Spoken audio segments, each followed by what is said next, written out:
సంక్రాంతి లేకపోతే రైతు కనిపించడు. సంక్రాంతి లేకపోతే మనం ప్రకృతిని మర్చిపోతాం, కుటుంబాలు విరిగిపోతాయి, మనిషి ఒక యంత్రంలాగా మారిపోతాడు.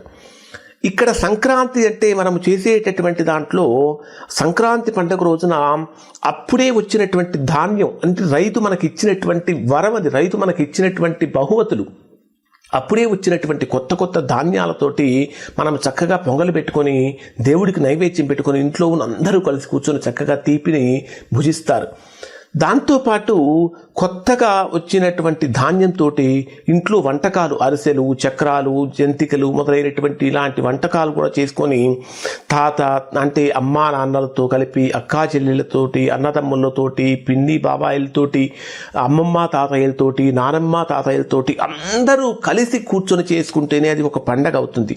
ఎందుకంటే ఈ కుటుంబాలు అనేటటువంటివి పండుగలు కనుక లేకపోతే విరిగిపోతాయి. ఈరోజు మనం కనుక చూస్తూ ఉంటే సంక్రాంతి పండుగ వస్తుంటే నిజంగా కోనసీమ జిల్లాలు, గోదావరి జిల్లాలు కనుక చూసినట్లయితే జనాలు మొత్తము కూడా ఎక్కడికక్కడ పల్లెటూళ్ళకు వెళ్ళిపోతూ ఉన్నారు.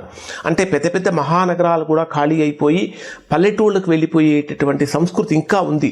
ఈ సంస్కృతి పోకూడదు. ఎందుకంటే మనం ప్రకృతిని మర్చిపోకూడదు. మనం ప్రకృతిని మర్చిపోతే మనకు రైతు కనిపించడు. రైతు కనిపించకపోతే మనకు తిండి పెట్టేటటువంటిది, మనం సంపాదించే డబ్బు మనకు తిండి పెట్టదు.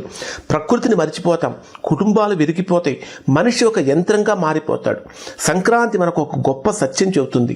సంతోషాన్ని కొనలేం కానీ కృతజ్ఞతతో మనం జీవించవచ్చు.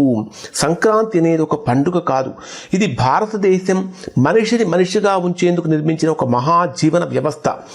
ఒక్క మాటలో కనుక చెప్పాలంటే సంక్రాంతి పండుగను మనం ఈ విధంగా చేసుకోవాలి. అంతేకాని కోళ్ల పందాలతోటి కానీ రకరకాల బెట్టింగ్స్ తోటి కానీ ఇలా చేసుకొని మనము ఏదైనా ఒక బెట్టింగ్లో పాల్గొన్నామంటే మనకు లాభం వచ్చిందంటే దానివల్ల మనకు నష్టపోతాడు.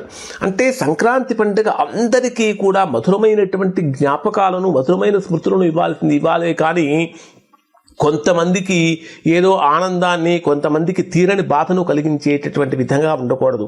అంతే మనం వీటన్నిటికీ దూరంగా ఉండి మన కుటుంబంతో, మనకు అయిన వాళ్ళతోటి, మన వాళ్ళతోటి, మనలో అంటే కుటుంబం అంతా ఎలా ఉండాలంటే నీ ఒక్కడి కోసము మేమంతా ఉన్నాము అనేటటువంటి భావన ప్రతి ఒక్కరిలో కలిగించాలి.